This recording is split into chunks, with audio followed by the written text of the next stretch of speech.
ఏదేను తోటలో ఆదాము అవ్వలు దేవుని ఆజ్ఞను అతిక్రమించి ఆనాడు పాపం చేశారు.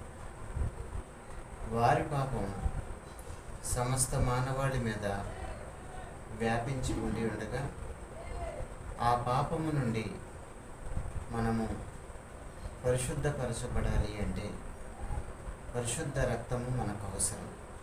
పరిశుద్ధ రక్తం ఎవరిలో దొరుకుతుంది అంటే అది యేసుక్రీస్తునందు మాత్రమే దొరుకుతుంది. అందుకే ఎఫెసీయులకు రాసిన పత్రిక 1వ అధ్యాయం 7వ వచనములో దేవుని కృపా మహదైశ్వర్యమును బట్టి ఆ ప్రియుని యందు ఆయన రక్తములో మనకు విమోచన అనగా మన అపరాధములకు క్షమాపణ మనకు కలుగుచున్నది అని అక్కడ వాక్యం రాయబడి ఉంది.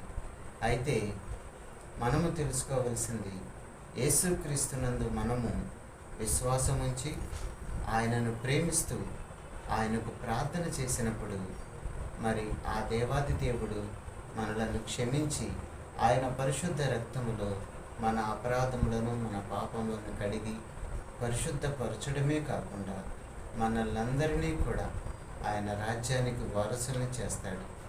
మన ప్రియుడైన యేసుకు మాత్రమే ఇది సాధ్యం.